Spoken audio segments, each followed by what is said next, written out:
This video is going to be a complete A to Z guide on how to market your small business. I'm going to show you how to define exactly what it is that your business does, who your ideal customer is, and give you a step-by-step journey on how to turn those ideal customers into paying clients, so stick around.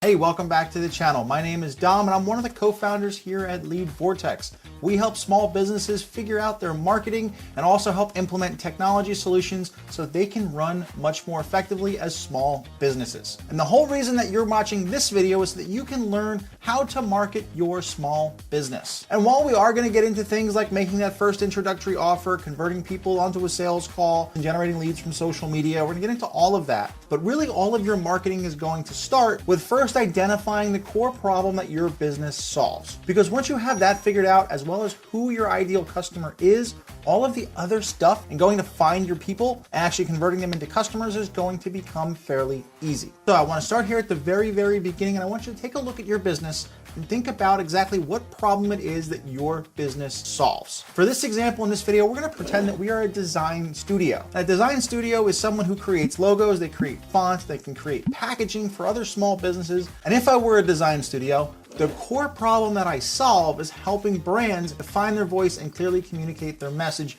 visually. And that's the first thing that I want you to do. I want you to sit there and come up with one sentence or one phrase that clearly communicates what problem you solve for your ideal customer. And to give you another example, let's look at Starbucks, right? Starbucks was a coffee shop, but Starbucks was one of the first coffee shops where you could actually hang out in and have an experience. They weren't solving the problem of getting good coffee. They weren't solving the problem of I want coffee. They were solving the problem of I want kind of a third space to kind of hang out. Right? Same with Panera. Panera will also encourage you to hang out in their spots. They have their free Wi-Fi. They've got the couches that you can go ahead and you can sit on. It's more of a place where they want people to hang out. They want them to spend time, and they want people to basically have a place that they can work. Right? Starbucks and Panera were kind of the first places to offer that kind of experience. And that shows that you might want to look just a little bit deeper into the problem that you solve for your customers, because you might be solving a completely different problem than the one you think you are. I want you to write down how you solve that particular problem. And with our design studio example, we're going to create fonts, we're going to create logos, we're going to create a color palette. Essentially, how you solve that problem is going to be your core service of your business. With the Starbucks and the Panera example, they created an inviting environment for people to come in and spend a few hours, right? That was how they solved the problem, right? The coffee and the sandwiches were basically an afterthought in that particular example. And once you have your problem and your solution defined, now I want you to identify 3 or 4 key symptoms that your ideal customer is feeling. And now a symptom isn't necessarily the same as the problem. And to demonstrate this example, you don't go into the doctor's office and go, hey doc, I have appendicitis, can you take my appendix out? Nobody does that because no one really knows what the problem is. They just go into the emergency room and they go into urgent care and go, holy crap, my side hurts, can you help me? And then only later through diagnosis and through, taking a look and further, peeling back layers and ruling things out, only then do we realize that person might have appendicitis and the appendix needs to come out. And keeping with our design studio example, right, our client might not necessarily know, oh, my brand doesn't have a voice, or I can't communicate my value clearly. They might just look at their product line and go, well, nothing matches. Look at all of their templates and it looks like it was done in Canva on the free plan. By calling out a symptom instead of a problem, you're much more likely to connect with your ideal customer because it's something that they see, it's something that they feel every single day. And speaking of your ideal customer, let's actually move on to defining who they are. Now, at this point, we want to actually identify who our ideal customer is. And to help us do that, we're going to build a customer profile. And to help you with that, what I've done is I've actually created a PDF worksheet for you to grab down in the description if you want to go ahead and grab it for free. And we can actually go ahead and continue with the next part of the video. Now, if you've been in business for a little while, this is going to be a little bit easier for you because you've had a couple of your ideal customers come through the door and you've already worked with them. If you're starting a business and you haven't really had that many customers yet, this is going to be a little bit harder. So this is going to be more of like a wish list of who you want to work with. And it doesn't matter which scenario that you're in, you're going to ask yourself the same questions. What does your customer do for a living? Right? What are their interests and how old are they? And then you can ask some deeper questions that are really going to help you zone in on your ideal customer. What apps do they have on their phone? What types of events do they attend? And to help us answer those questions, we want to actually find our ideal customers in the wild. And here's how we're going to do that. First thing you're going to do is you're going to open up an app like Instagram, Facebook, or TikTok. And no matter who you serve, your customers are going to be on that platform. Next thing we're going to do is we're actually going to search hashtags relative to our customer. So for instance, if our target was stay-at-home moms, we would actually go search hashtag SAHM or hashtag stay-at-home mom. And what that'll do is that will bring up a lot of relatable posts posted by stay-at-home moms for stay-at-home moms. If your niche was construction workers, you would go hashtag construction life or something like that. What you want to do is you actually want to search hashtags where people are going to self-identify themselves or who their content is for. The next thing we're going to do is we're either going to look at that person who created the content, because they could be your ideal customer, at which case we're going to go into the comment sections and start profile diving. Look at the people who comment, right? Open up their profiles. You'll be able to see how old they are, what their houses are like, especially if it's something like TikTok or Instagram where people are taking video of themselves. You'll get a unique look into your ideal customers' lives because they're putting it all out there on social media for you, the marketer, to see. What I want you to do is I want you to find 10 profiles of your ideal customer. Now, ideally, if you're doing direct to consumer, you want to find people who are not necessarily content creators, but people who are more consumers of content who might have a couple random posts on their profile. And the reason being is that these people are the most genuine and they're not curating it to try to get the most amount of views. Now, if you do happen to come across somebody who is your ideal customer, who posts a lot of content, who has a decent following, by all means, keep that person's profile handy because you can always reach out to them as an influencer to promote your business. But going back to the people who are not necessarily the creators, I want you to look at all of those people again, grab 5 to 10 profiles and try to figure out what they have in common, right? How do they talk? What's the language that they use? And then what else do they buy? Especially on a place like TikTok where they have TikTok Shop. You can see people are buying things all the time and then people are making content with the stuff that they bought. It's free customer research that's just out there for you to help identify who your customer is. And again, I have all of this available in a worksheet you can download for free. It's linked in the description. And now once we've identified our target customer and we know exactly what they do, we've built a profile on them, it's time now to define a customer journey for that person from click all the way to close. And it's actually going to start before the click. It's going to start with awareness. And awareness is basically just letting people know that we exist. Unless you set up shop on a downtown busy street, when you put up that open sign, no one's going to know about it, right? If you open up your design studio in a back warehouse, if you're renting a space in the back of a warehouse, nobody's going to know you exist. No one's going to walk by. So we have to somehow get the word out to the world how we exist. And the way that we're going to do that in the most cost-effective manner is to get right onto their screens. Americans spend more time on their screens now than ever before, whether it be a phone screen, whether it be a computer screen, a TV screen, whatever it is, we're going to get onto their screen. And the way that we're going to do that, we're going to do that either through content.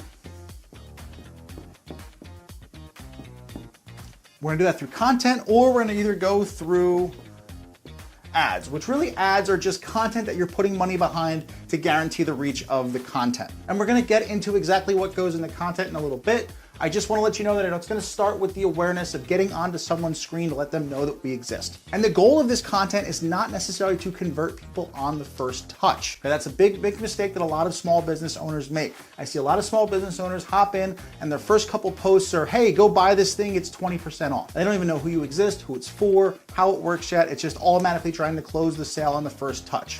That's not the point of putting content on social media as a small business. Instead, what you want to do is you want to give them a spot where they can just marinate in your content, get to know you, get warmed up, and that way, once people are familiar with you, you can start asking for a sale later on. And to get that marinating effect, what we want to do is we want to create a bingeable series of content or a bingeable pool of content. And we want to make this bingeable because if somebody discovers you on their FYP or someone discovers you on the Reels feed or the Explore side of Instagram, think about when you first found this really cool show on Netflix and you're like, oh, it finishes and you're like, oh, I want to get more. So what you do is they click into the season, they click into the show, and they go ahead and they binge the whole series. You almost want the same thing to happen with your customers when they come in and they find your content. And the best place to create bingeable content is going to be on a place like you're watching right now, which is YouTube.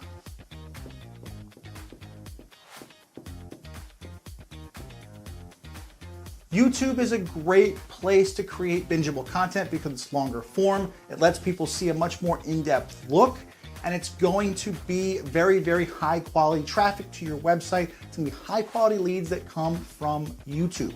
However, reach on YouTube can be rather limited comparatively, especially if you have a B2C offer. So what we're also gonna do is we're gonna create, I'm gonna call it short form video because you can take the same video that's on Instagram, you can put it on TikTok, you can put it on YouTube Shorts, you can put it on Facebook Reels. But basically what we want to do is we want to create short form content to get that initial reach, that initial discoverability to our business. And now the moment that everybody waits for is the what to actually create in the content. Now, as a small business, there are two types of content that you can make. Number one is the content that shows that you are an expert. And now content to show that you're an expert is not necessarily a how-to. Because if you're a business that performs either a high skill service or you're selling a high ticket item like a car, or some cases I've even seen people who sell planes hop on social media. Basically what you want to do is you want to let the person know that you know what you're talking about. A really good example of expert level content for a small business or someone who's marketing themselves on social media is actually Corvette content. And I've actually pulled up his channel here. I'll link it down below in the description. You can go ahead and check it out. But basically Rick is a Corvette salesman and all he does is sell Corvettes, right? He's actually Rick Corvette Conti. And his videos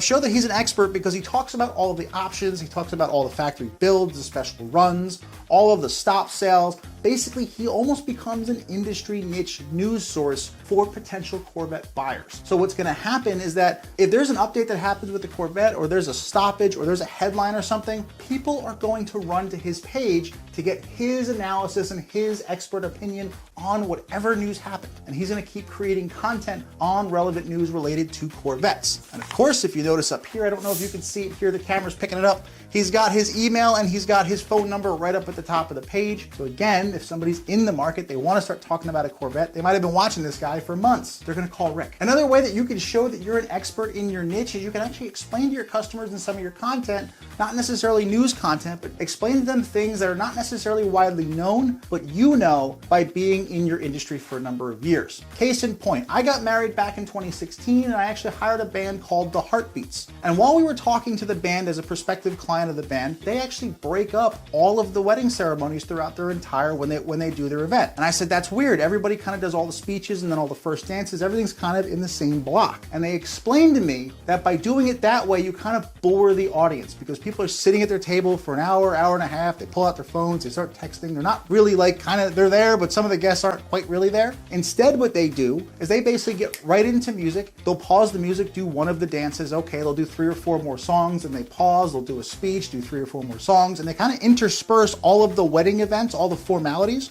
throughout the context of a party. They were the only people that we talked to who actually did that.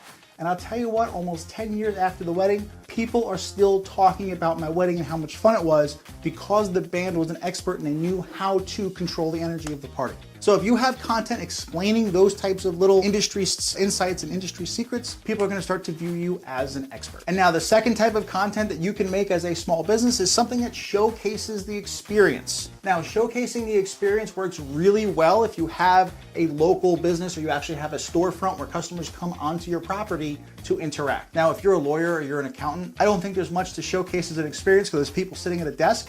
But if you have a deli or you have a restaurant or you have a food truck or some sort of even a design studio or something where you're creative, showcasing the process and showcasing the experience is something that people absolutely love. And this literally can be as simple as going live on social media and just putting the camera up in the corner. So if you have a hair salon, you can basically just security camera angle with people in the chair and people can just get an idea of what it's like, the vibe inside the shop, right? They see all the people in the chairs at the salon. They can hear the conversations that are happening, and customers who come across on social media will know I might like it there or I might not like it there. And if people who like it there are now gonna make a concerted effort to go there. A great example of showcasing the experience would be Sally Slices over on TikTok. So what Sal does is Sal actually owns a pizza shop in New Jersey, and what he does is he just pops the camera on the counter and walks people through making the pizza and taking the pizza orders.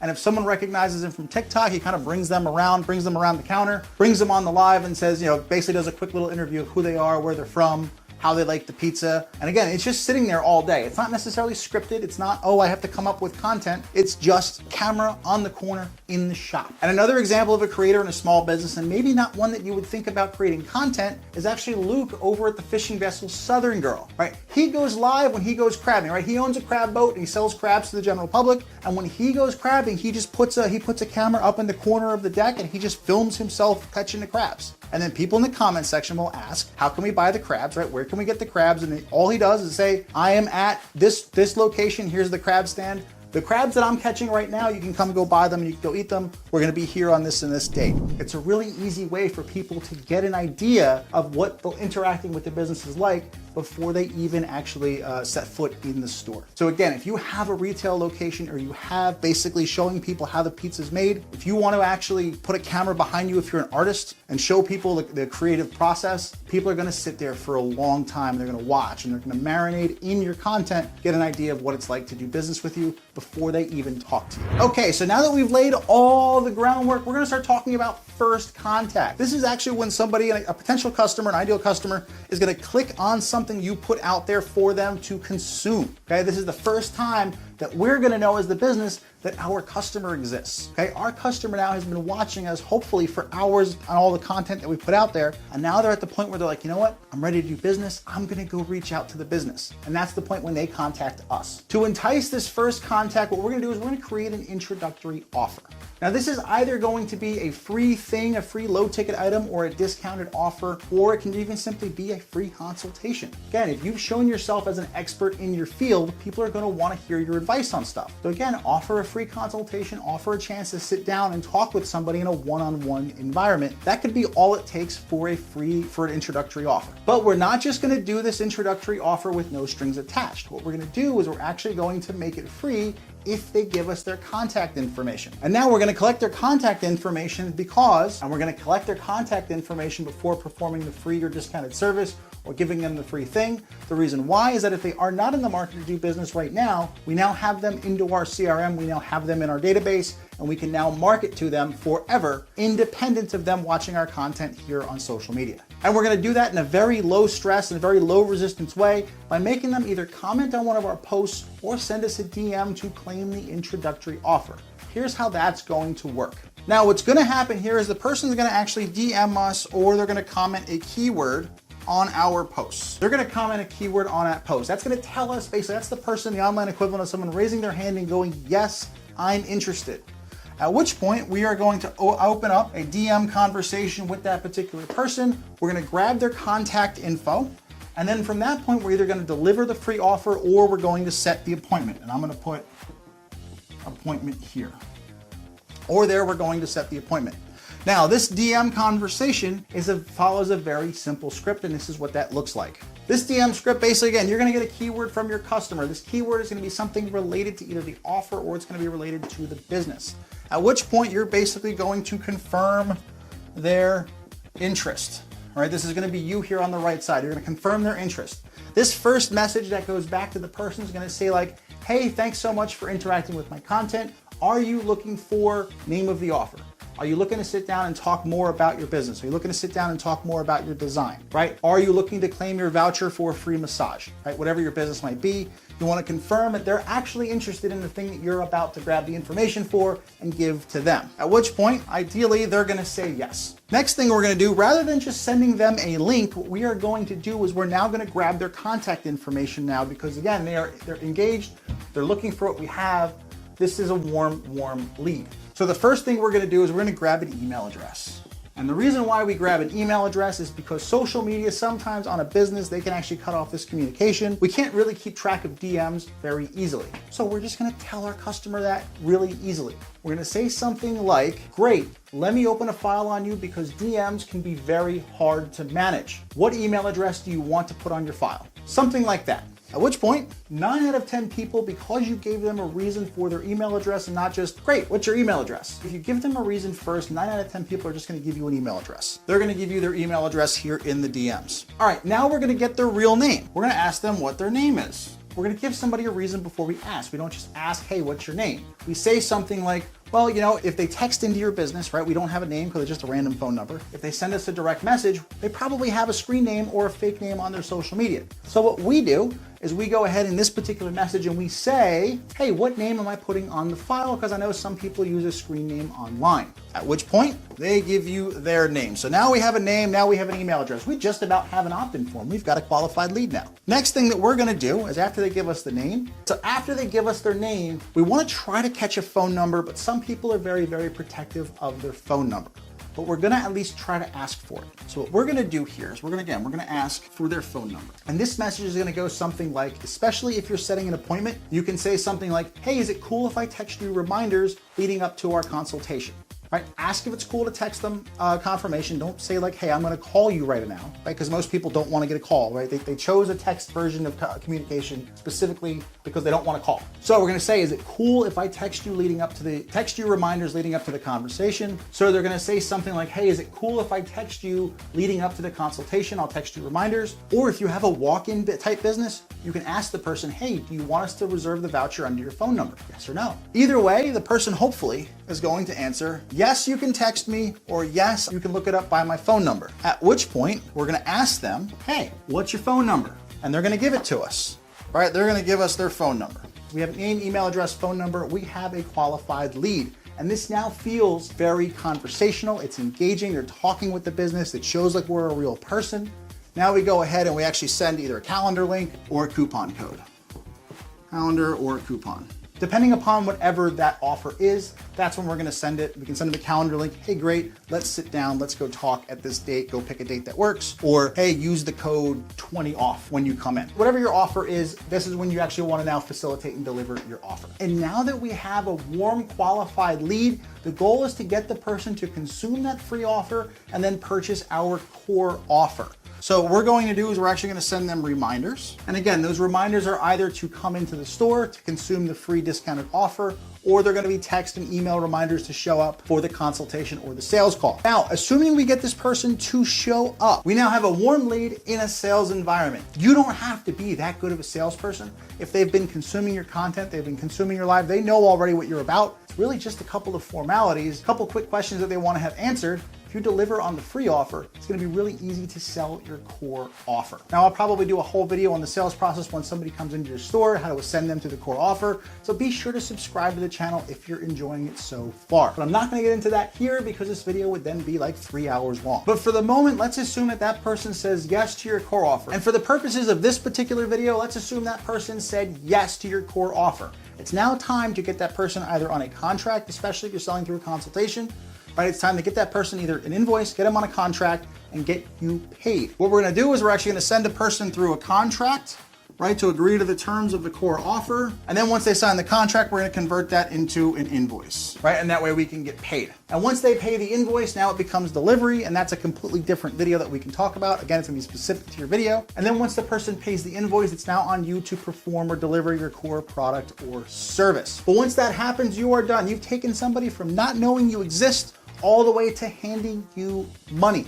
The goal now becomes to get as many people through this particular process. And to get a lot of people through this process with a small team, we're going to automate what's repetitive. This is going to give us increased efficiency because we're not doing the same thing over and over and over again. And that way we can also focus on what's driving the top line revenue that we have to show up for, AKA the content, the selling, the delivery, and the fulfillment. So in this particular process, we can automate the initial DM conversation. We can automate the lead gathering process. We can automate the booking of the consultation. We can also automate the reminders, right? We can automate the reminders to make sure that people show. And lastly, we can also automate the drafting of the contracts and the sending of the invoices.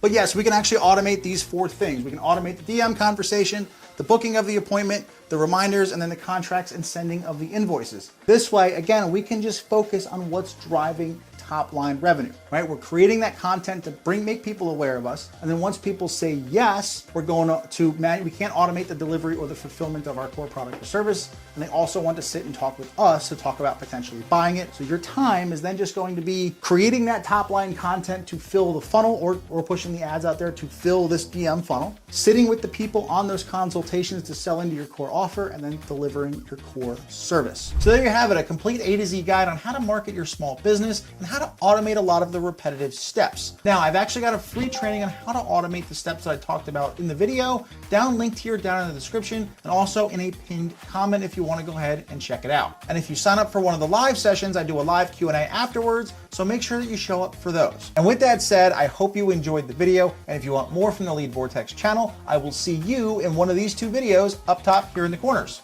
Take care.